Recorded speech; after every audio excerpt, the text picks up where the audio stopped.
Thank you for staying with us on KTN Sunrise Live. Today, we just had our discussion on what's happening in Parliament, but we want to stay away from politics for just a moment.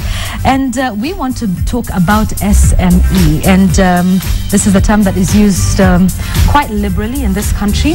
And I dare you to actually tell me what SME is without necessarily Googling it right on the spot. Like I was saying, we use a lot of that.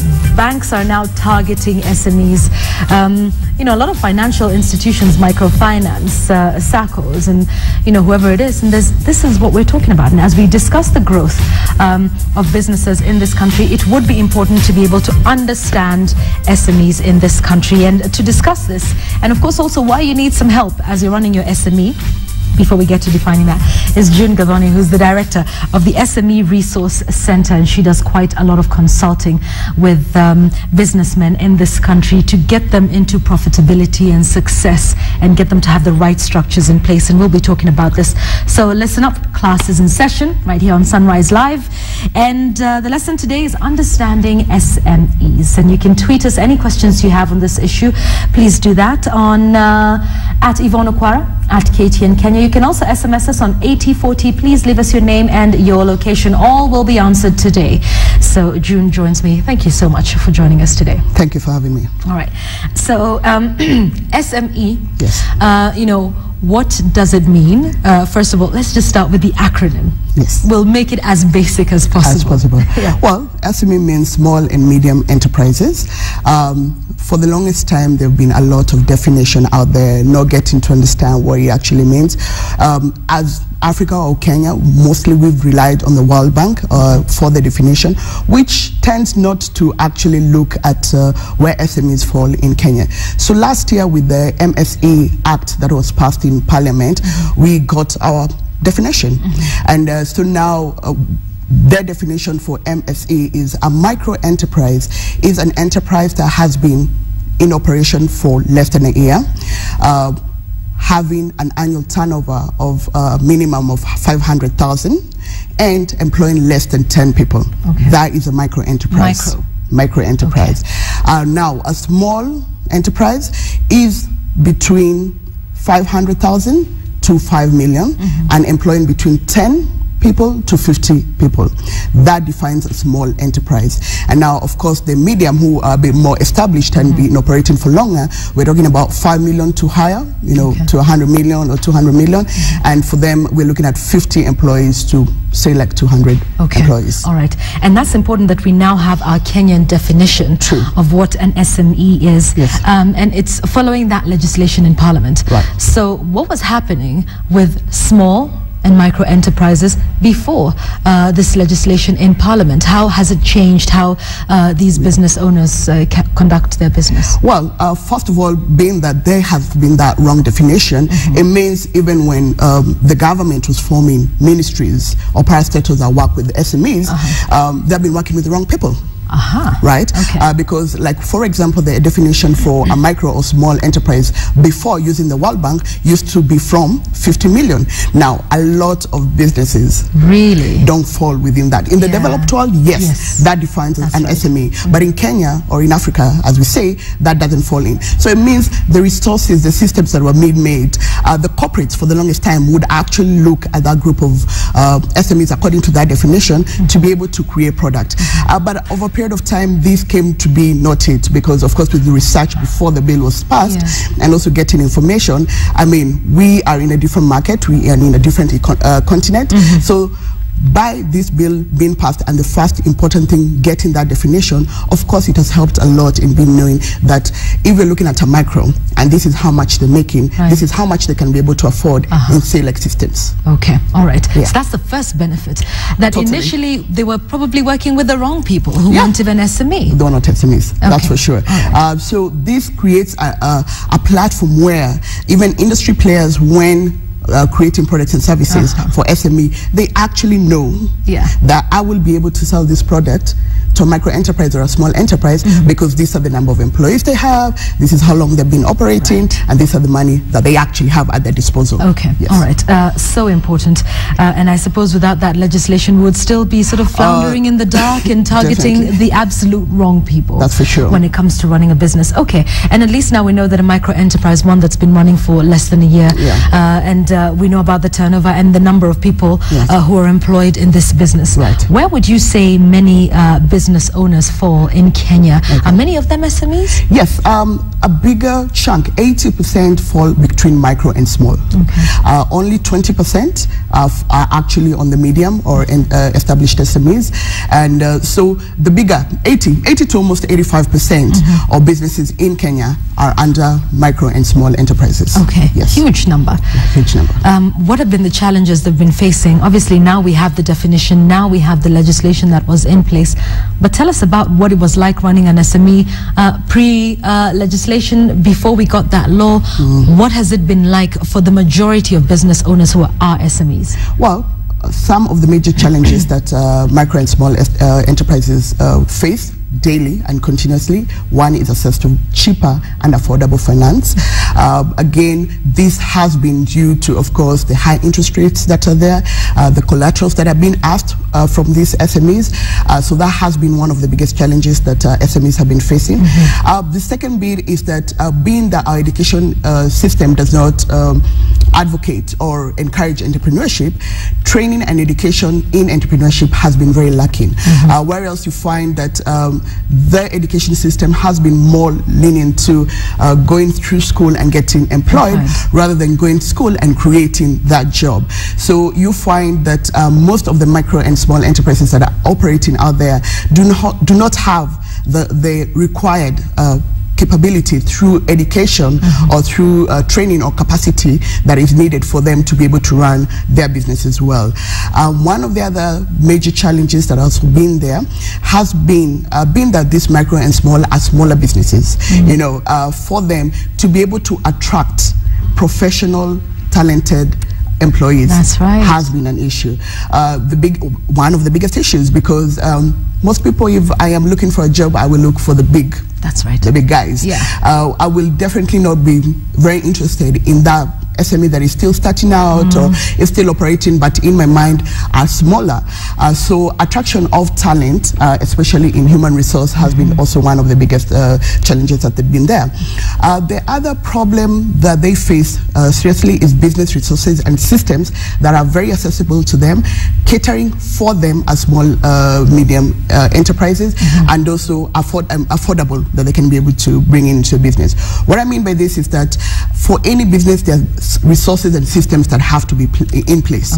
If we're talking about accounting, if we're talking about software, if we're talking about ICT, and now with, even as I said, with the definition not being there, it meant that even the resources that were coming into the market were very expensive, are still very expensive, because that's something that needs to be done.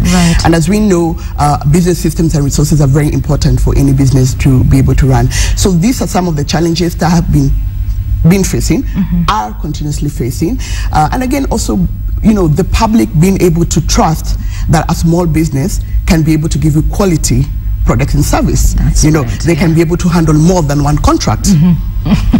Right? Yes. They can be able to actually understand what you're looking for and be able to give you the product. So you'll find when we're talking about, let's say in manufacturing, if you're talking about ICT sale, if you're talking about services, that person who's purchasing will more so lean towards a more established organization rather than a small business due to that perspective in mind. I like that, you know, and perhaps a lot of us are guilty as charged. You know, you look at a small business owner and you say, how many do you have now? Are you sure you can handle more than this?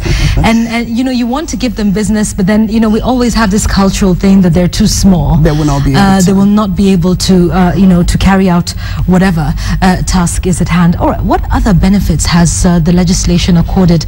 The definition, obviously, like we are now coming to understand, is very key, because it has helped a lot of people even defining the products that they have for SMEs. But let's talk about some of the other benefits it will confer long term, obviously. One of the things that have been passed with the bill is that there will be a creation of an SME authority.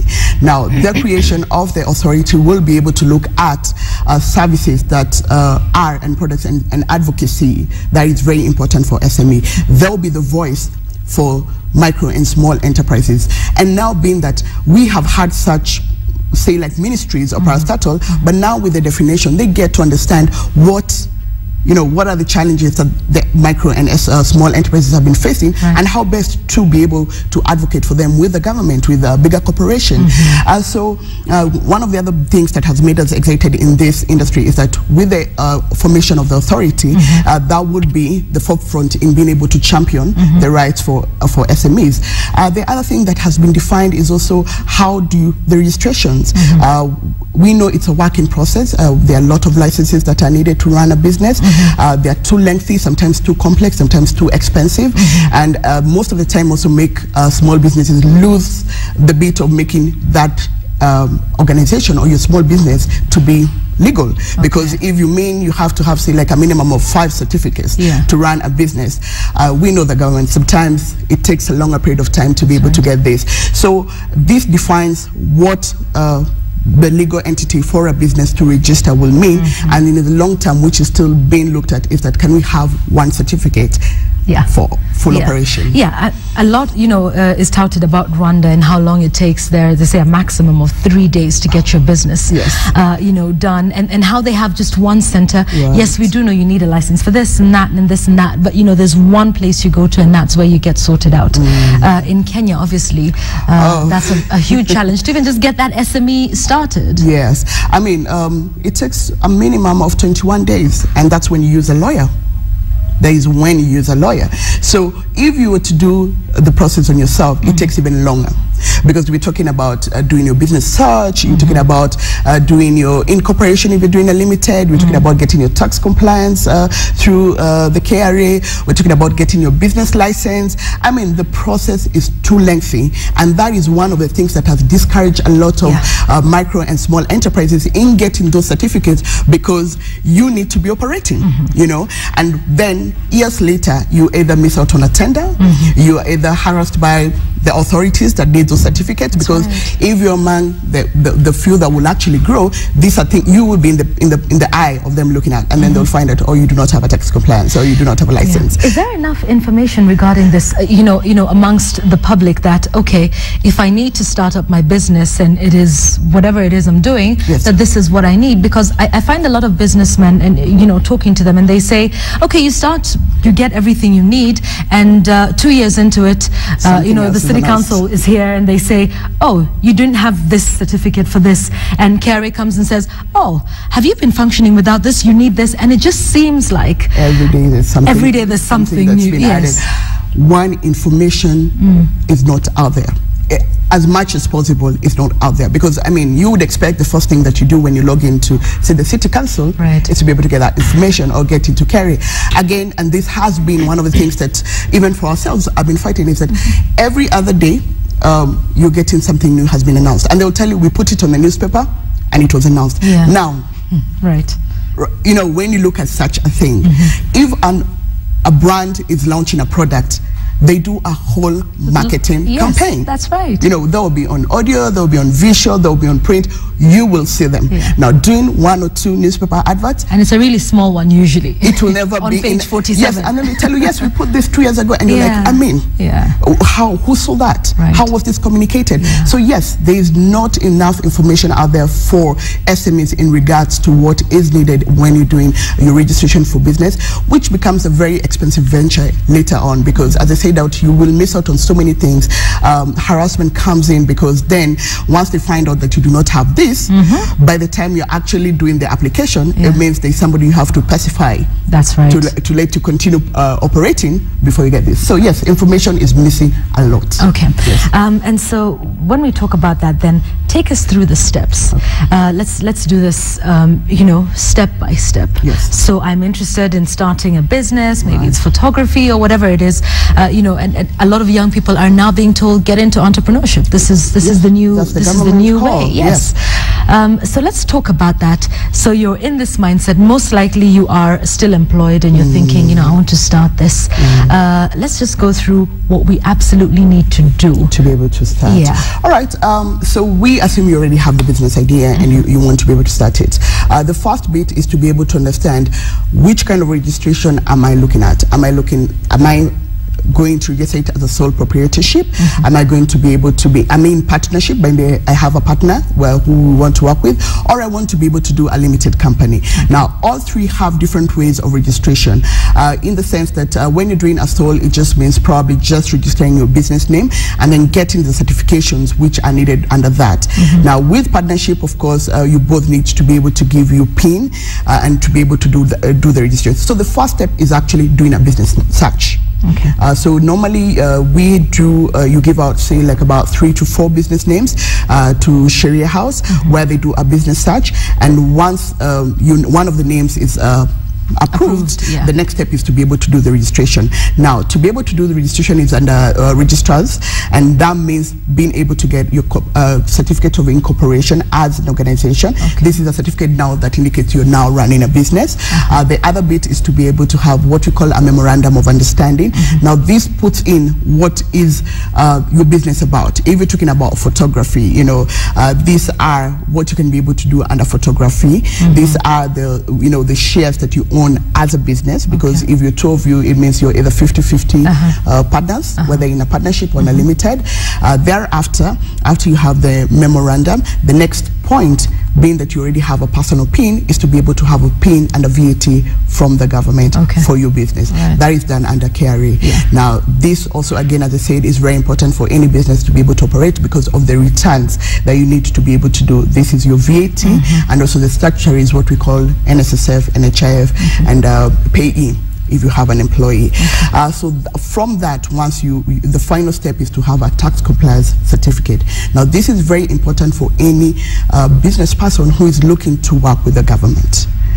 It's not necessary for you're not working with the government, but it's very important because with the tax compliance, it shows that you're doing your returns to the government properly.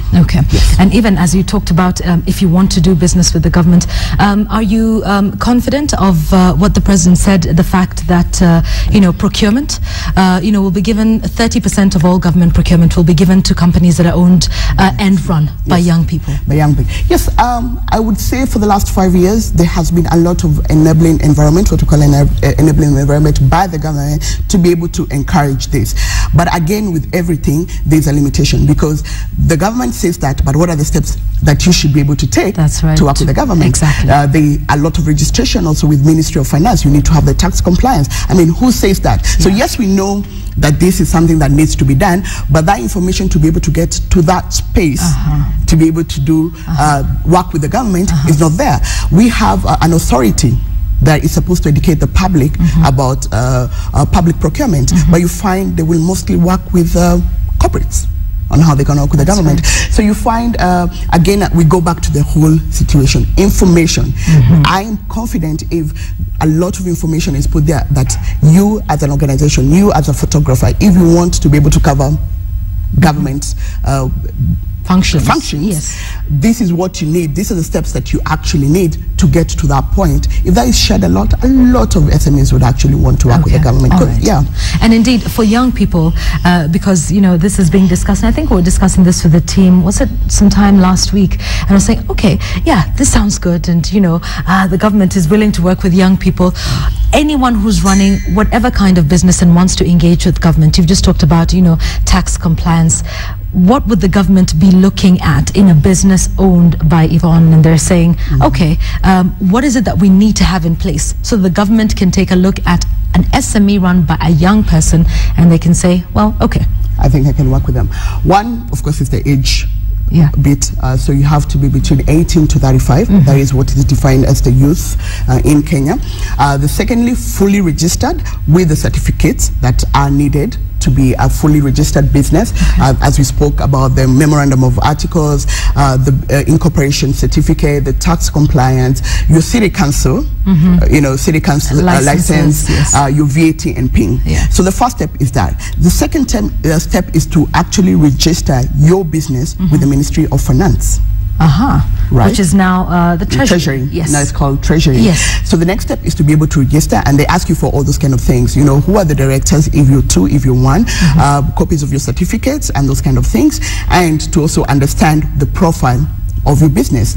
Now, after that registration, the third bit, what we would say, is now pre-qualification. So if they're asking, say, for furniture, the government has said the first stop for them to ask for quotations about furniture would be from their database of the people or the small businesses that have registered. Okay, yes. All right. So that registration with the Treasury is very important. Extremely important. And like you said, information isn't necessarily out there regarding this issue. We're just saying 30% of all procurement will go to companies run by young people. Okay, right. But now we know, and that's why we have you here. Yes. So let's talk about your work a little bit, because we're discussing information, and this is basically your life's work. Yes. What do you do at the SME Resource Center? Right. To just be able to start from, I had an ICT company for 9 years.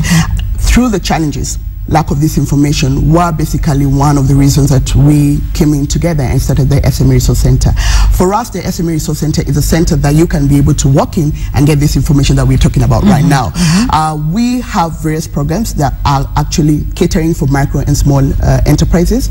Again, as I mentioned, training and capacity building in entrepreneurship is very lacking out there. So we are very heavily involved in doing training sessions.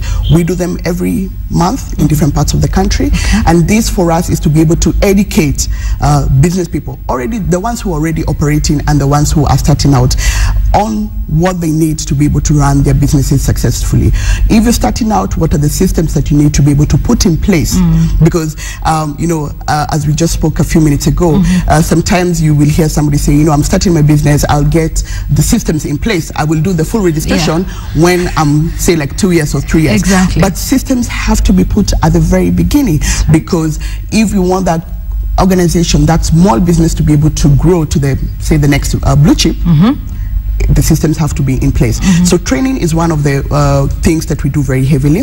The second bit also is what we call our online platform. Now, we utilize online because, one, it's very, social media has been able to go out there very strongly. Secondly, it has a larger number of people. So for us, one is to be able to communicate to our network of SMEs on information regarding entrepreneurship. And apart from that, also to be able to educate entrepreneurs that creating awareness about your business, however small it is very, very important. Now, that is very important, but traditional ways of marketing are very expensive for most SMEs. So the onset of online platforms, say like have a website, have a Facebook page, use Twitter, do your email marketing, is more affordable to the micro and small businesses. So there's a program that we have. We have what we call the SME Business Club. Now, this has been one of our most popular say program, if I can be able to mention that. We're currently with over 2,000 members, and the reason for a business person joining the club is to be able to get information about entrepreneurship, to be able to meet other business people who are doing probably the same thing or even something different, and most important underlying information to be able to foster trade within the members themselves. Again, as we said, how do I get to know about your business? Is by being able to meet you. Under the business club, we also do a lot of coaching, we do a lot of mentorship, and just to be able to work with that business person along the journey at their faces, so they don't feel that they're doing it alone, and also to get this information. Because when you come to the business club, the first thing that we get to know is, where are you in business? What are the challenges that you're facing? And how can we be able to assist you? The other program that we also have under the same is what we call Entrepreneurship Events. Now, we found also creating platform that entrepreneurs can be able to meet and be able to discuss and to be able to exchange information is very crucial. We also are able to invite industry leaders who have products and services for SMEs. As we said, most of the industry players are getting into that space of SME. So by them meeting SMEs, they're able to understand this product that we are developing for SMEs, does it fit in?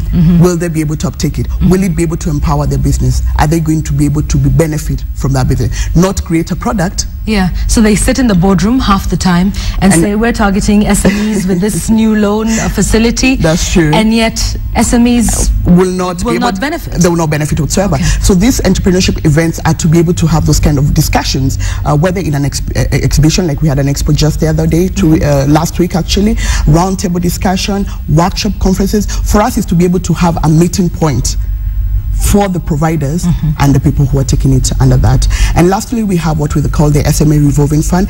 This is a fund for SMEs, especially our club members who are able to access it to be able to, for growth and expansion for their business, and a business center where we have incubation, we have a business library, because educating yourself about entrepreneurship can never be enough. Yes. You need to know more and more about businesses, and that's where we also have our events and things like that. So for us, the resource center and the programs that are there are specifically on entrepreneurship development and promotion for micro and small and medium SMEs, because we felt it's a space that is not there.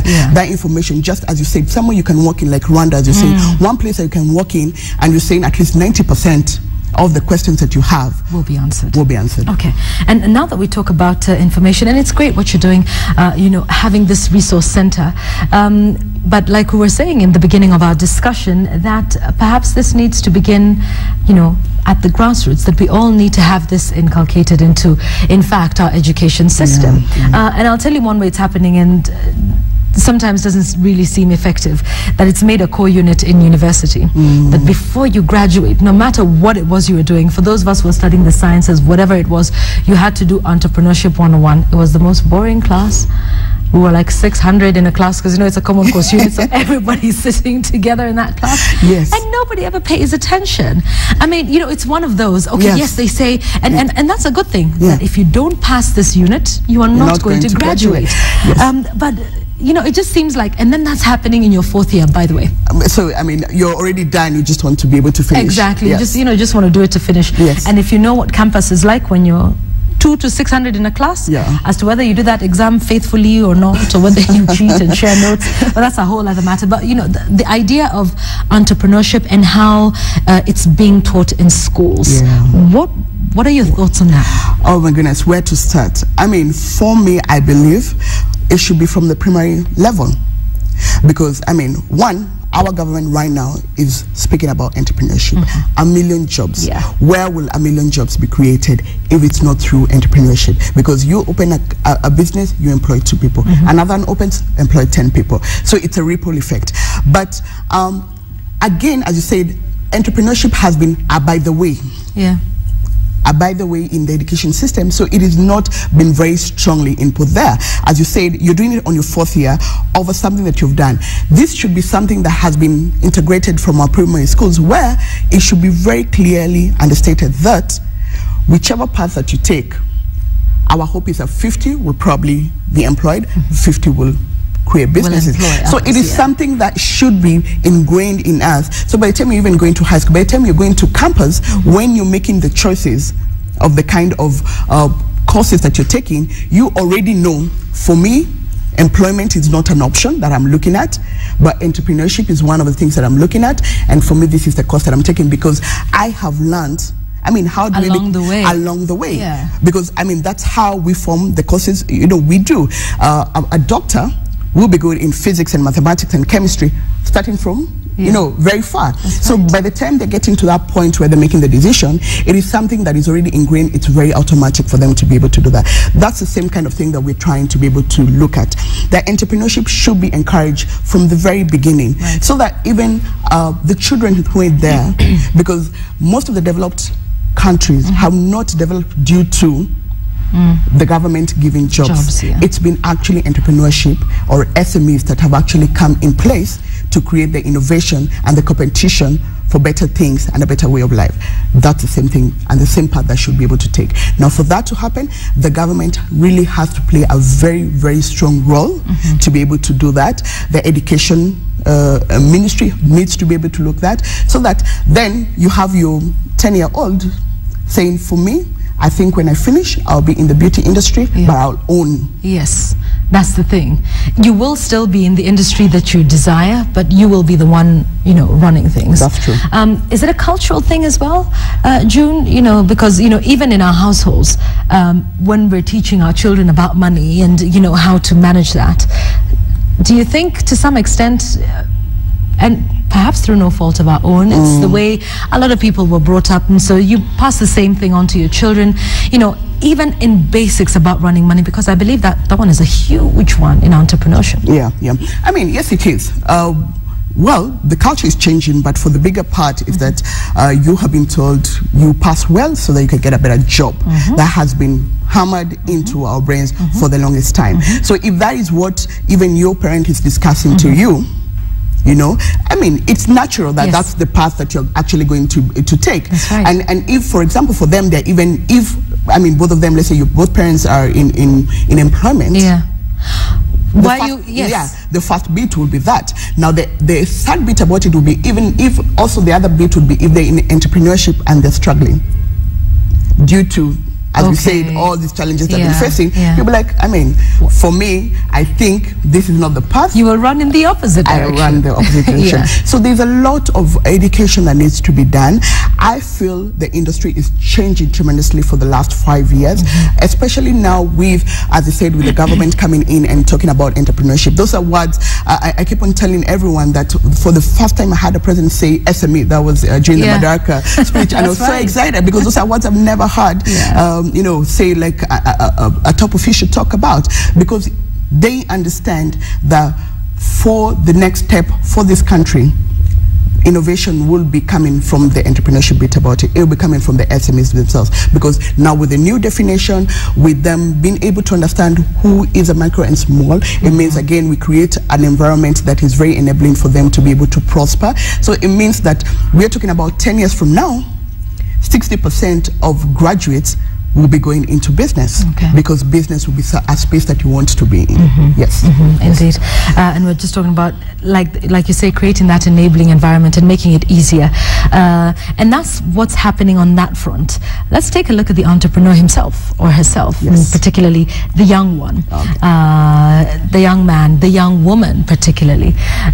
What are some of the things that young people do in their SMEs, or how they run them, that put them at a disadvantage? In other words, what are the things that they do that really just, the first question I always ask for that small, or say like the micro enterprise who comes into a resource center and they're coming in through a coaching session or they're facing a challenge, is how much do you want it? The reason for that question is two things. Being that as any part of life, there are obstacles that have to be faced, there are risks that are associated with running your business, but the educated one, the percentage that falls into being a successful enterprise, it means that you actually go out of your comfort zone to be able to understand, to run my business, this is what I need to put in place at the very beginning. This is the information that I need to be able to understand about the business. This is the research that I need to be able to know that in my industry, so that I'm not overtaken by circumstances. This is how much I want my business to be able to work for me to go the extra mile. One of the biggest problem that we've faced is that, again, even when they're going to that business, they're going to it as, I didn't get employed. So well, I thought business will do. Yes. You cannot just try. You cannot just try.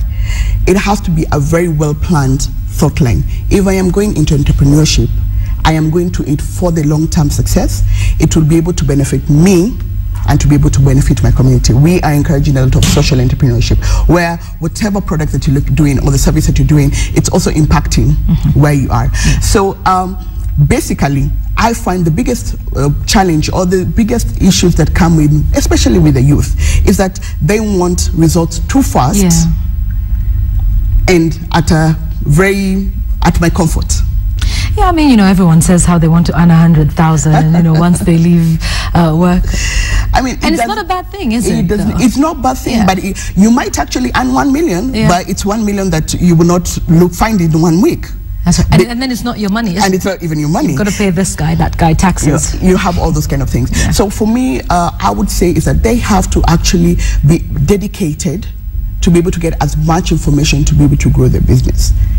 They need to be able, some of our most successful club members, the ones that we've seen successful growth, these are people who are in our resource center like every other day. You're even telling them, but they tell you, no, what I'm getting here is I'm finding this is not working. You can see the passion. Right. That is in them to be able to have a successful business. So as we said, it should not be by the way. It should be something that they dedicate their period of time. They should be able to do a lot of research on it. They should know you were not a baby and became a teenage. It was a process. You become an adolescent, you become a teenager, you become a young adult. Even businesses have a lifeline, meaning there are different stages in every business that you as the business owner need to be there fully focused to be able to understand this is the long term and this is the short term and this is what I need to be able to get to that long term. That's where we're saying now, as you're saying, the 1 million that you're getting. For every business, planning is very important. And you as a business person, again, that's another thing that small business people don't do. You're living day to day. You do not plan 1 year from now. So when post-election come, you're swept off. Exactly. When the country is not working for say like 2 months because we're in election. Right. You knew we were going to election. Yeah, but you didn't do anything. You did not plan for it. So there's a lot that needs to be done. Again, the passion has to be there. It should not be, as a by the way, a lot of planning is important. Getting as much information as possible. They say innovation and competition is driven from SME. Now, who are driving that innovation if it's not you, the business person? Meaning every other day you have to look at, if I'm creating juices, before the corporates come with a different kind of juice, can I be able to get there before them? Exactly. All right. Okay. Thinking ahead, I think that's what is key when it comes to access to credit facilities, and this is a huge one for SMEs. What do I need to do to package my business in a way that when I approach a bank, a microfinance institution, a SACCO, and say, this is who I am, this is what I need the money for, because that's the biggest complaints of SMEs. But what do they need to do to package their business? Okay, one, I would say it's one of the biggest complaints, but like for us, we do not advocate getting finance at the very beginning of your business. One of the reasons is that you have not learned your market, you do not know your needs, so most of the time you'll either ask for too little or ask for too much, and the too much will be used for something else. Now, as a business, as we said, planning is very important. So if you have, say, like about 2 years, that you know that this is the point that I'm starting, these are the things that I need to be able to do, and by the second year, I can be able to approach the bank to be able to finance my business. You need to understand these are the things that are needed from the financial institution. For one, of course, are you doing the right way with your taxation? Are you paying your tax well? The other bit, most of the financial institution will need collateral. That will never change for any financial institution. So how do I, as a small business person, position myself to get to that point? And one of the things that we help even with the resource center is that with the little that you're doing, if at some point you're say going to actually probably even not get finance from us, but you can get from a financial, is how can you get to that point? Collateral is in so many forms. It can be land, it can be stocks, that are taken as collateral. It can be a fixed account. So you work with the resources that are available to you. If it's let's say a fixed account, can you be able to save up? To get to that point? That's right, yes. Can you be able to purchase that piece of land to get that to that point? Because again, it blinds the small business person when you think that finance is the only solution for the growth of your business. So you find sometimes you get into the grind of getting money that did not go to the right purpose for your business, and you find yourself 2 years from now, you started with 1 million as an overdraft in the bank, and you now have 20 million, which is very fast, because you had not understood where your business is at that particular moment. Now, for example, as you've noticed, when I said our programs, I said the finance at the very end. That's the same kind of thing that also happens in the resource center. By the time you're getting the finance, you have gone through some training sessions, you have gone through some coaching and mentorship, you have interacted and gotten business from other SMEs. So by the time you're in that point that you're actually applying for, say, like a loan, we understand your business, you understand your business, and you know what you're asking for. Indeed, and that's huge, especially starting off with the loan, because even when you do, it's usually a proposal, isn't it? It's not even a business on paper. It's not even a business on paper. And the bank says, well, who are you and what have you done? Yes, and you need to understand that. We should actually understand. Would you give somebody who came and told you, I need money to go and buy a couch? Yes. Buy a couch. How? Exactly. What's a couch for? You have to understand that those questions have to be there. And again, you also have to ask yourself, is finance what is important for me at this particular moment for my business? We have things.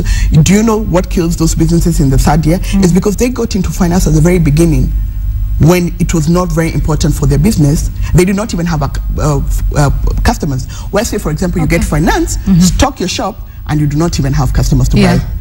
And so how are you paying back the loan? The loan that from next month will start, and you have a fully stocked shop. So finance gets out of the way. Or even get that money, you stock your finance, but you do not know about financial literacy and management. There's so many criteria to that point. So I understand, and we say that yes, access to finance, cheap credit finance is very important. But again, for you as the business person, those are the things that you need to ask yourself. Am I getting finance at the right time for my business? Do I understand instead of 1 million, I actually just need 500,000, and I'll be able to do that business? Because if you get 1 million, 500 will go into the business, the other 500 will go into something else, personal things, and you'll be left in a grant. And I'll tell you what we'll start doing. We'll start saying, especially as women, well, you know, I need to look the part of an entrepreneur. Well, when I go for a meeting, it's important to have a good car, and this is how, financial discipline is obviously very important. Extremely important. Financial management and literacy is one of the biggest training that we do, and one of my best part is looking at the faces of the entrepreneurs when they're going through that training. Whereas sometimes they're told, why you're not paying yourself? Whereas you're only making, say, like 1,000 shilling per day, but you take 2,000 from the business.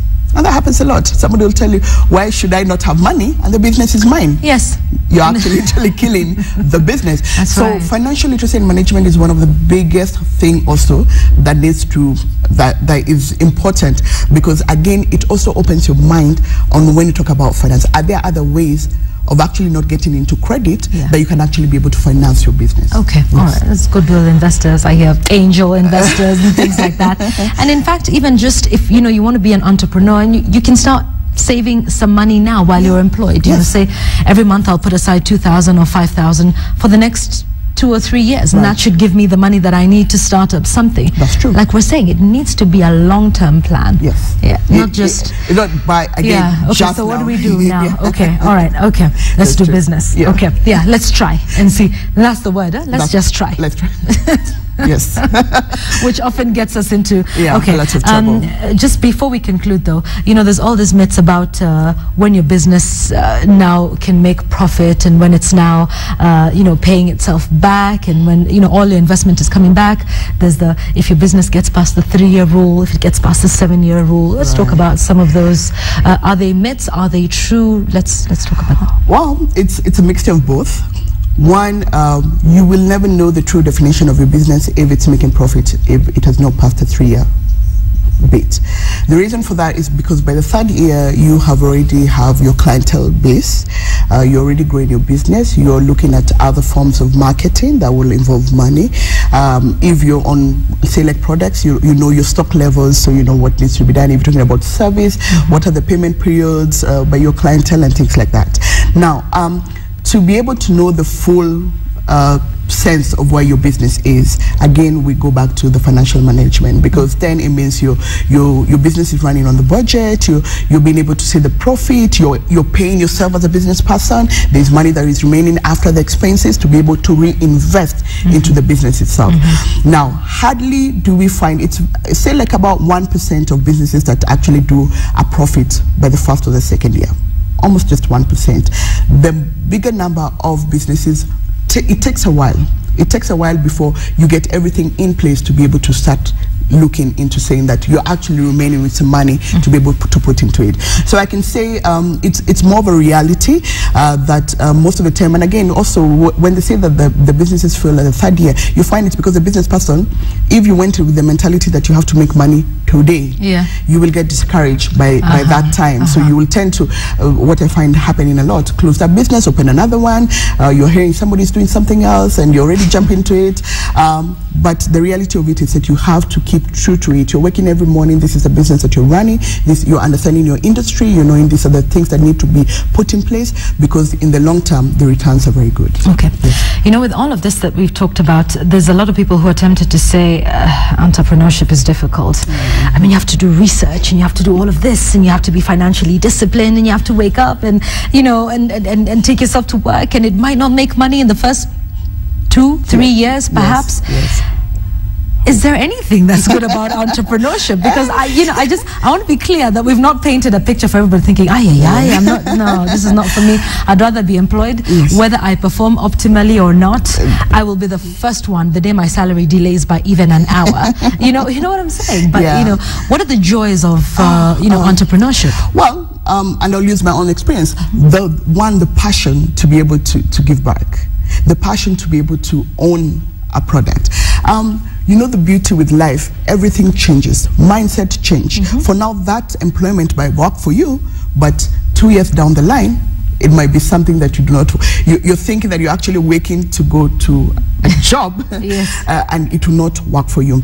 One of the joys of entrepreneurship is because that as your own boss, you're able to detect what you need, what the product is. I know so many businesses that have started because somebody was looking for a product, was looking for a service, and it was not well done, and they could do better, right, either in the industry they are or where they're employed. Okay. And then when they're and the beauty of it is that when you look at the journey, whether it was good or bad at the very beginning, with the passion that you actually have for that business, with the fulfillment of seeing a job well done, by knowing that I did this on my own, that can never surpass anything in this world. It's just, as I said, if for example, like probably making this juice, you had a bad experience with the juice that you drank, and then you went into that business, now you're making juices and you're getting a lot of feedback. I mean, you've gotten that tender, you're supplying to supermarket. Can you imagine the joy that is associated with that? So for me, well, I hope I've not painted a very bad picture. No, because again, those are as we said, there's a growth pattern. That's right. When people understand that there's a growth pattern in business, you'll be content in knowing that this is a journey that I'm taking that is going to be very fulfilling. And even when things are bad, it's very fulfilling because you wake up every day and you're determined, know that, well, better to be exhausted from success than rested from failure. I like if to quote Mary Kay, the cosmetic founder, better to be actually exhausted with something that you're doing yourself and you can actually see. And the greatest businesses out there, the greatest people that we know in the world right now are actually entrepreneurs. It's becoming what in fact I'm saying, years ago when you said you're in business, people were like, I know. I'm so sorry. I'm so sorry. Was that the best you could do? You could be able to do. But now you find that it's becoming, it's better. And you're being admired more. That's right. And I have to say, and maybe sometimes, and we will try and bring this out as much as we can in the media. But I've come to discover, I think over the last 6 months, that a lot of young people are doing things that I wouldn't have thought, would make money. There's people who are in fashion, who are in makeup, specifically, in ICT, and they're doing in ICT, people who are just professional photographers and are making, tons of money. I think there was a time, on KTN Leo Swahili Bulletin, we featured photographers. This is when the president was getting, that shot that we all know, the ones that all the guys are selling on the streets. Right. President Uhuru Kenyatta, And they talked about Emmanuel Jumbo, a young man, who's making tons of money. That man is paid hundreds of thousands, for a single shoot. And who would have thought? Because I think we always stick to medicine, engineering, media, teaching, nursing, nothing wrong with that.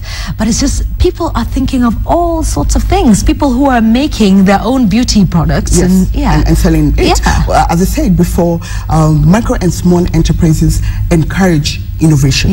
Encourages competition. That's right. Encourages new ways of doing something else. Again, as I said, the enabling environment has been there and has been, now that, like for example, my children will grow knowing the mother has been in business and she enjoys it. So I hope and I pray that they go into business because they will have seen that this is something that can actually be able to work. Again, innovation in being able, as you say, in photography, we know our mindset in photography, we had those guys who used to go door to door taking photography, or the guys at the KICC and everything. right? But this person is doing it as a business. Yeah. And one of the things I'm sure that when that interview was done to that gentleman was that he went through the journey. I'm sure there were struggles at the very initial places. But now for him to earn those thousands for a sitting, he has gone the up, he's gone the down, and now he's on the upward trend. Right. The satisfaction of that is always very good. Okay, all right. With a lot of information we've given, I know you have your website, which we will be giving on Twitter in just a moment. Are you on Twitter, by the way? Because we're asking, you know, a lot of people are asking for your Twitter handle. Yes, which SME is Africa. SME Africa. Yes. Okay, all right, at SME Africa. All right, and we will be tweeting that, you know, in the course of the day, and also the website, which is SMEAfrica.net. And important for them to come and get information. Yes. What is it? What's the difference between that entrepreneur who's winging it? Yes. You know, doing it, living every day as it comes. Oh, here's a new challenge. You're firefighting that one, and then oh, here's another one, and you're firefighting that one, as opposed to the one who seeks out information. Well, as I always say, the beauty of being able to discuss with somebody who's not in your situation every day, they are able to see from a different objective.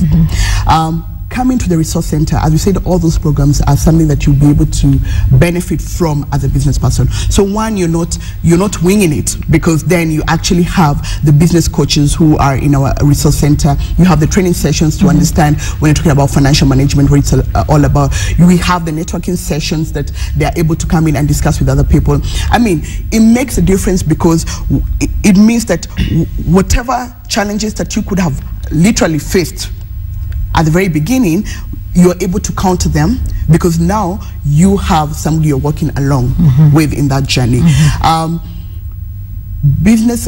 Joining the club itself also enables us to be able to work with your business with the long term. Again, as I said, for most business people, it's a day to day. You know, you're looking day to day, but we need to be able to plan to the future. One of our biggest success story has been the selling of a biofuel company for 300 million to a Sweden company, and this was over a period of only 3 years. Now, this Yes. This startup, when they were coming to us, when they were joining the club, they had a totally different way of what they were looking at. But you know, when now you discuss and your mind is open to other options that were there, he was able to put the systems, he was able to put the bits that were needed to get to that point. People sell their companies after 10 years. This is in 3 years. So there are so many things that happen through the resource center. For me, is to be able to say, come in, see what is already happening and how we can be able to help it. Don't do it alone. It's definitely not a journey to walk alone. And that can definitely happen. So these success stories actually do exist. If you want to be the one that we're saying, we cannot name this individual because now, you know, too rich. He's too rich and he just sold his company for 300 million. These are the stories that we can take a look at. And, you know, one day they will be writing about you in Forbes Africa. And one day they'll be writing about you in Forbes International and Time and Newsweek, and it is so possible. And like you say, you do not walk alone. The Twitter handle is SME Africa. SME Africa. That's also on our Facebook, SME Africa, and also on the website. All right, and we will definitely be posting that. June, we thank you so much, and we're actually loving this. We should have you here, you know, as our resident SME expert, and actually walking the journey with us, you know, every week or every month or every so often, and just saying, you know, let's do this. And you know, thank you for taking the courage to say, okay, there's not enough information. I'll stop what I'm doing and I'll start giving people the information they need. We thank you for that. June Gavoni, who's the director of SME Resource Center, talking to us about entrepreneurship. Now you know what an SME is, and now with the new definition, you can actually take a look at your business and say, you know, where do I fall, and what are my long-term plans? And of course, you do not walk alone. We will be posting that on Twitter in just a moment. The Twitter page, the Facebook page, and indeed the website, where you can get all the information that you need. It is possible, people.